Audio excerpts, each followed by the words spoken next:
Hey everybody, welcome back to the Pet Food Puzzle Guy. And today I'm kind of excited. We got a little bit of a different video here.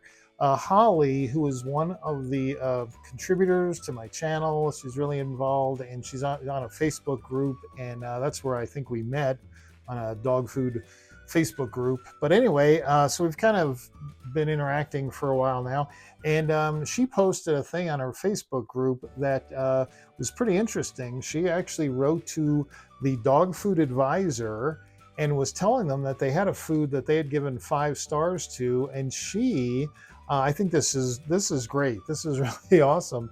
She wrote them and said, hey, if you look at the nutrient levels, this food should not be earning 5 stars. And so this video is we'll go through her post a little bit, and I have not mentioned dog food advisor, which is kind of unique when you think about my channel and all my videos. I remember dog food advisor, when the dentist first started it, and I thought it was a joke, and the rating system was ridiculous. But to be honest, I haven't looked at it in years. I mean, it probably decades. And so when I read Holly's note, first I congratulated her, for that was awesome that she actually got the dog food advisor to look at nutrients. But to be fair, I thought, I need to go to Dog Food Advisor and see what are they doing these days. How do they evaluate foods? How do they rate them? How do you get 5 stars or 4 stars? So this video is going to be about, let's see what Holly said and the response from Dog Food Advisor, which I am very surprised and impressed with. But let's take a look. Again, it's been years. Let's look at Dog Food Advisor and see, is it the right way to judge food, to evaluate food? And I think you're going to get a lot out of this. So kind of excited about this one. So let's jump right in.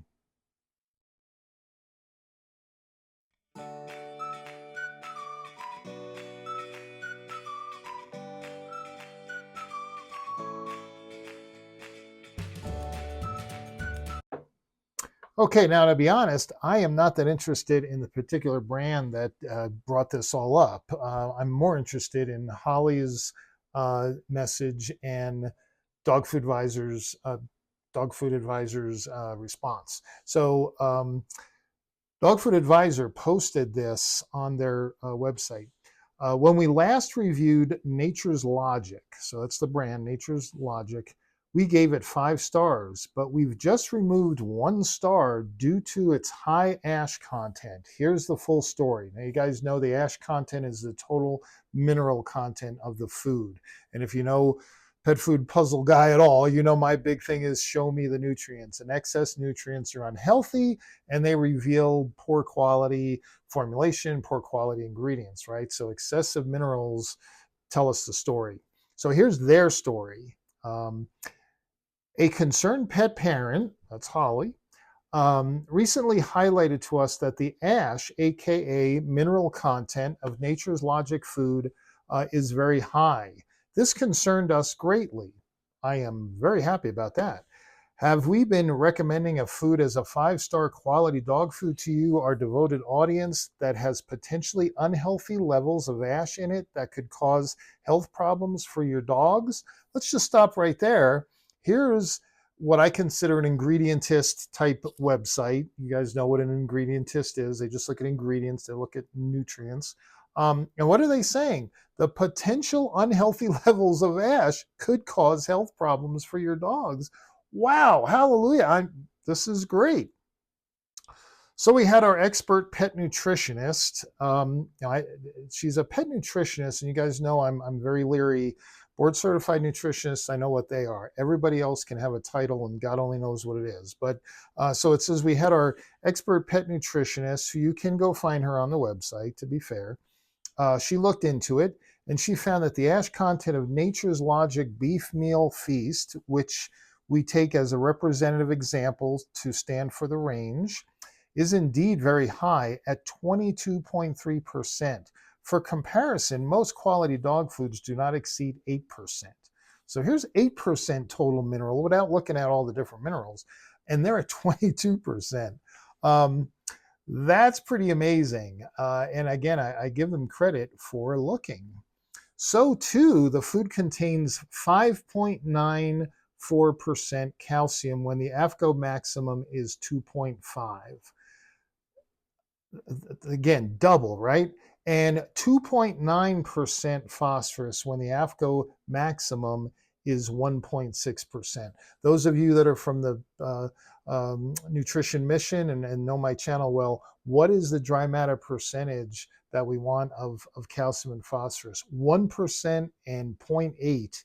Here we're looking at crazy numbers. So Holly, God bless you. This is really great. You sent this to them, and good for Dog Food Advisor actually looking. The reason this is concerning is that high ash content can cause mineral imbalances in your food.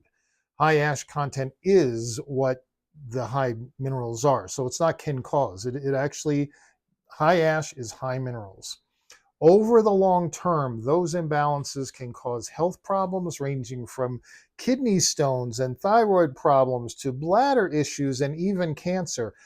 I don't know about the cancer. That one's a new one on me. But all the other stuff, oh my goodness, you heard me harping on that for the year and a half I've been around, right?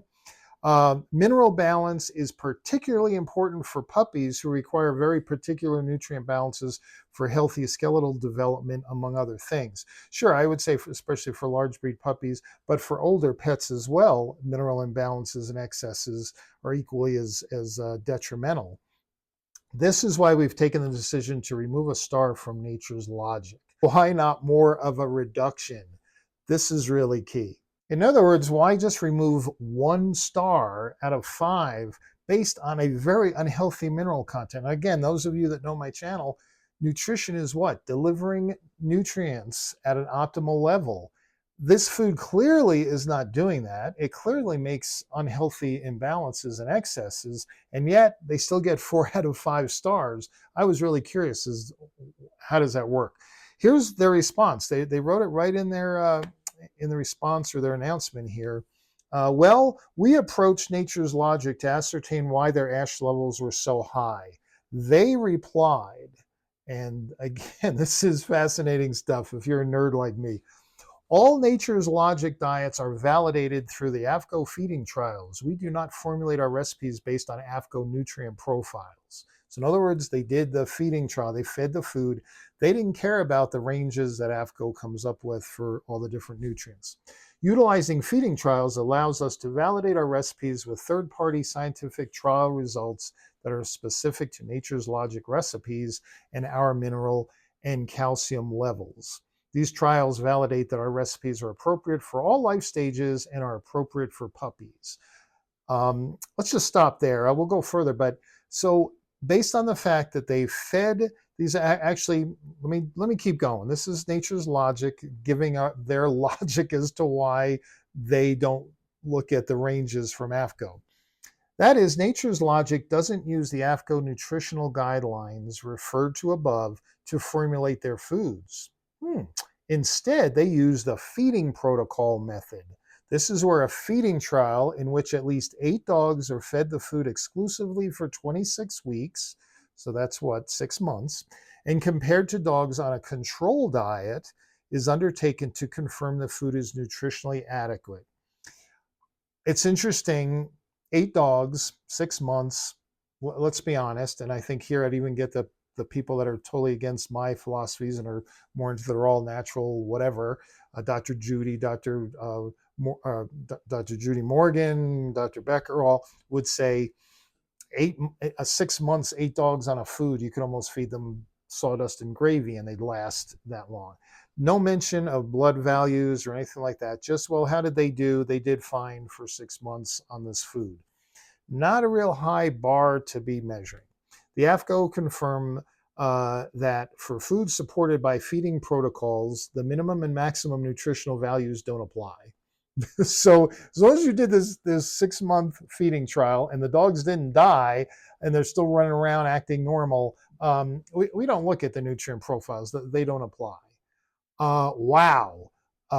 Nature's Logic, I don't think I've reviewed this food and I don't think I will be. But that's amazing that was their answer for why they don't look at nutrient numbers. Again, here's Dog Food Advisor still talking. As a 4-star rated food, Nature's Logic is still considered a high quality option for your dog. Though, if your dog loves this food, we would suggest diet rotation to include some meals with lower mineral levels to ensure your dog does not get excessive amounts over time. So here's the food getting 4 stars out of 5, and they're warning, but just don't feed it too exclusive. Make sure you feed other foods because those excessive mineral levels over time could be harmful. And they're totally right. But why feed the food at all? With all especially I went to their website. My goodness, you look at all these 1,000 foods with all the options you have. Why would you pick anything that's giving you a review like this? More generally, it has been difficult to include ash mineral content in our analysis of dog foods because companies often do not release this information. And you guys know from my channel, what do? I have to call them. Many websites don't have dry matter and they don't have calcium, phosphorus, or anything like that. However, we are working on a way to include this in our analysis of foods moving forward. Keep your eyes peeled for updates. Oh, this is so critical. This is so awesome. If the dog food advisor would start looking at calcium and phosphorus levels and understand what they reveal, that they show you the bone, hair, hoof, feathers, chicken lips, whatever, the junk that's in the meat sources, whether it sounds glamorous or it's byproduct meal or it's whatever, they would actually start evaluating foods based on the quality and on the nutritional value. That one sentence is so exciting. I mean, you guys know I get pretty bummed out looking at all the misinformation and all the BS from Farmer's Dog and Ollie and Nom Nom and Blue Buffalo and Taste the Wild and all of them out there just lying to people and all the ingredientists talking about ingredients and ignoring nutrition. If Dog Food Advisor actually started doing that and demanded, if you're going to be listed on our website, you have to tell us the dry matter percentage of your calcium and phosphorus and magnesium, things like that, and understood what it meant. That's the key. They got to get a board certified nutritionist to show them what it means. Holy cow, it would blow the lid off the pet food marketing of today. I mean, maybe I'm way too excited here thinking that, this is going to be so great, but if they stick to that, if they actually did that, and it says we're working on a way to include that in the analysis, because when I went to their website, what do I find? Dry matter percentage for protein, fat, and carbs. Doesn't tell me a whole lot. Tells me whether they're excessive in protein, tells me the fat content, but no. That's not giving me anything about the quality of the food or the quality of the nutrition of the food. So this is pretty exciting. And again, I think it's great that Holly started the whole ball rolling here. I'm sure, hopefully, they've been working on this. Maybe they've heard from other people, but how cool that Holly contacted them and they responded the way they did. And again, looking at this one statement. Now, let's take a look. Again, I wanted to be fair. I haven't been to their website. Again, it's been a really long time. So I was curious, how do they analyze food? How do you get 4 stars or 5 stars, whatever? And again, it's so key, and this is why I'm going to keep coming back to this comment here. We're working on a way to include the dry matter percentage of the mineral content.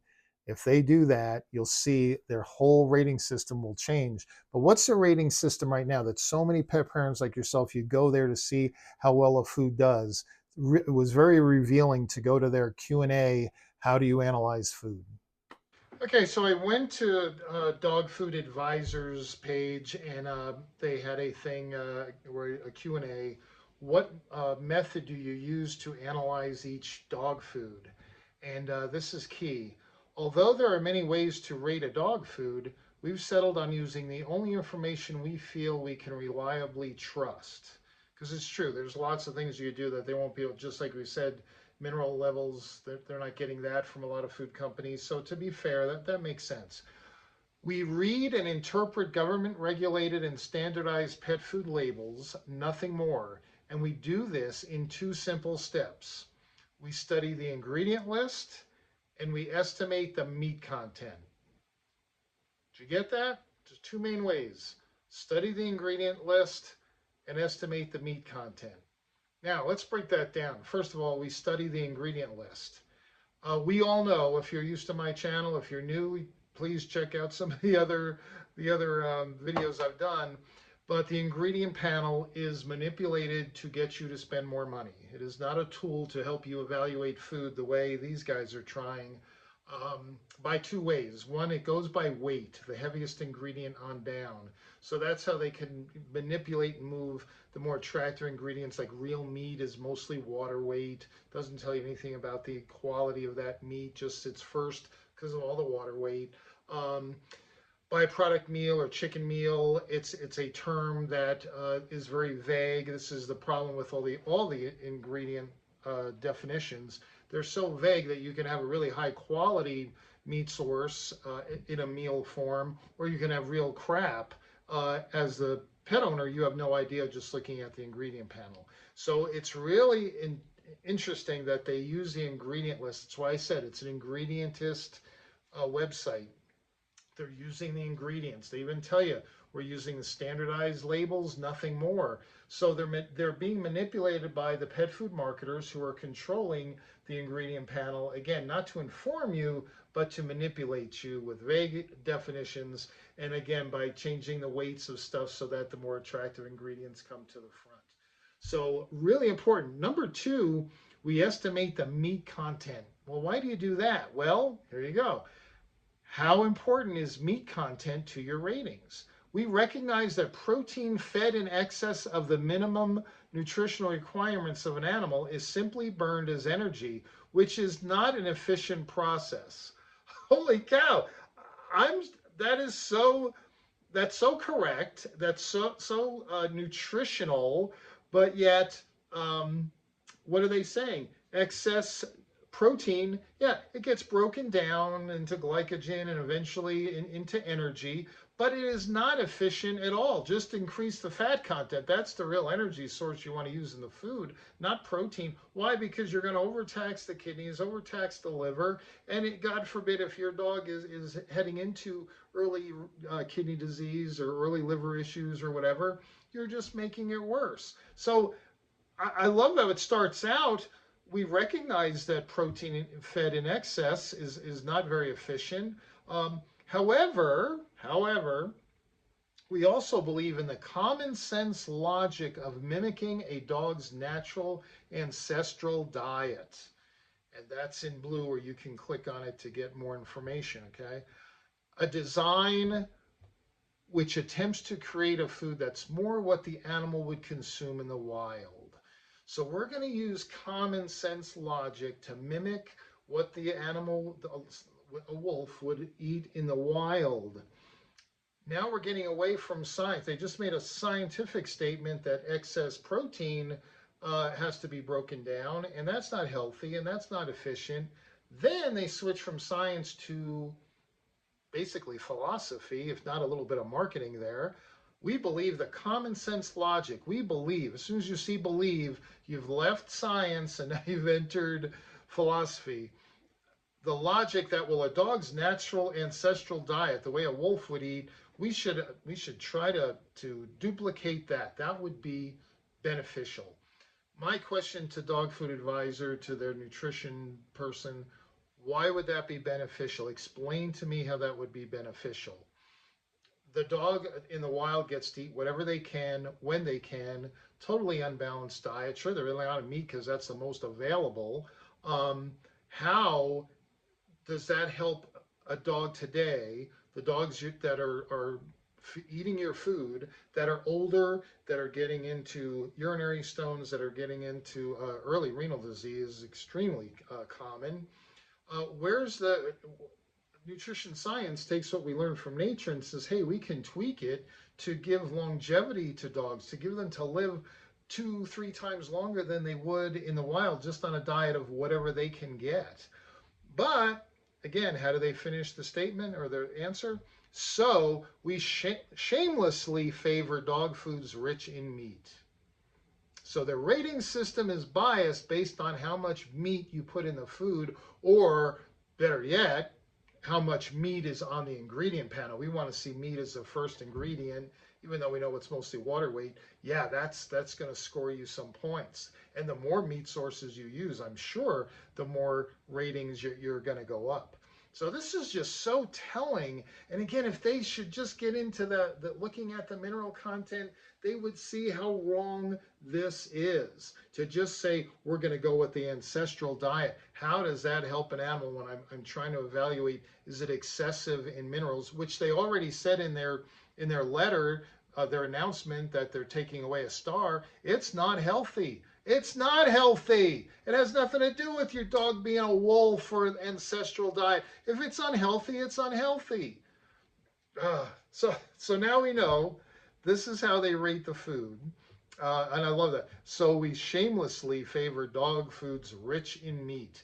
And again, I would ask their nutritionist, why? You just explained excess protein, excess amino acids does nothing for that animal. High protein, the marketing out there, why are you buying into it and you're just supporting the marketing? You're not evaluating food. What would be a top rated food? What would it look like? I'm sorry. What would a top rated dog food look like? That's a good question. In general, a 5-star dog food is one that is high in meat content. Well, they just told you we want meat and free of any generic animal byproducts. So anybody that's actually being more honest with their ingredient panel is using organ meat, even if it's human grade, and they list it as byproduct or byproduct meal, that it's dry. And if you looked at the mineral content, you'd see it's high quality. Oh no, you're not going to score well with them because that's just generic animal byproducts. Okay. Suspicious chemicals. Well, I don't want suspicious chemicals. Again, with all the options out there, I don't want ethoxyquin, BHA, BHT, uh, color number 4, stuff like that. So we're fine with that. Or plant-based protein boosters or concentrates. Here you go. Here's an ingredient list. I want meat. I want meat. Meat is magic. Okay. Um, I don't want plant-based boosters. What is a plant-based booster? That would be a food company that says, you know what, we have to control the mineral content, the calcium and phosphorus in this food, especially if it's a therapeutic diet. So yes, we're going to use meat for amino acids, but we're also going to use some either plant-based proteins like corn gluten meal or soybean meal, or we're going to use egg, which is an excellent protein source, all to deliver all the amino acids that animal needs, and hopefully not excessive either. But by doing that, we can control the mineral content, which this food company did not do at all. And even Dog Food Advisor is pointing out they didn't do it at all. That's why we're taking away a star. 1 star, you should be taking away 4 stars. What is the point of a pet food or a dog food if you're not going to deliver optimal nutrients? But because this site, at least right now today, is based on ingredients and meat, which is so unscientific, so unnutritional, but that's where they are. They start looking at mineral content and they learn, and their nutritionists talk to some board certified nutritionists and they realize that's how you tell the difference. Wow, we could have this could be really great for pet parents. And boy, man, will it screw pet food companies that make crappy food but really manipulate the ingredient panel. So again, maybe I'm just too hopeful here, but I get so bummed out sometimes when I see all the bad stuff out there. Maybe we can have some hope here. How do you determine the star rating of a product? We're focused on ingredients, nutrient profiles, and recipes. Well, I don't really see the recipe and the nutrient profile. They just look at fat and protein and carbs. But they do focus on ingredients. Clearly, when I went to the website, and again, meat is the main ingredient they're looking for, and they don't want any plant-based proteins because they don't like them. Not because scientifically they don't have a benefit and a true use. If they would just talk to the 100 or so board certified nutritionists in the country that could tell them that, or read a textbook on small animal clinical nutrition or canine nutrition, that would help. Um, but anyway, let me continue. Again, how do they determine the star rating? We tend to dislike dog foods made with low quality plant or generic animal byproducts. So they're going back almost to the, how do you look at a top rated? Well, what they don't have is plant-based. Well, how do you determine the star rating? We dislike dog foods made with low quality plant. So let's stop right there. If you're using plant proteins, it means they're low quality. It's just a cheap filler. Boy, doesn't that sound like pet food marketing 101? Here's a website that's supposed to be analyzing foods to help you determine the quality of a food. And what are they doing? They're promoting pet food marketing. They're playing right into the hands of the pet food marketers that are giving you these lousy foods. If Holly hadn't contacted them and said, hey man, look at the mineral levels in this food, it would still be a 5 out of 5. I can tell you right now, they're not looking at the nutrient levels of the other foods that they're evaluating. Most of those 5 out of 5, guess what? You're not going to see maybe as bad as this nature's logic here, but most of them, they're all excessive. They're all life stage foods. What's an all life stage food? Those of you from the Nutrition Mission know what it is. It means it's a puppy food. It has to be high enough for all the nutrient requirements of all life stages. That makes it a puppy food because puppyhood, of course, is the highest, most demanding. So you're feeding puppy food. So what does that tell you? Of course, it's going to be excessive in minerals because you need high minerals for growth. Okay. So crazy. Um, and let's see what else. Oh, and they don't like controversial chemical preservatives, which I'm fine with that, or plant-based protein boosters. We've already discussed so-called plant-based boosters. Yet, because we respect a dog's natural carnivorous bias, we shamelessly favor dog foods rich in meat. So, a dog's natural carnivorous bias. Not that a dog is a carnivore, because they're not. And if you disagree with me, go to my channel, go down the list looking for Is a Dog a Carnivore by Dr. Ray is the one that I steal her presentation and stick it on there because it is so excellent. You'll never believe a dog is a carnivore again if you watch that video.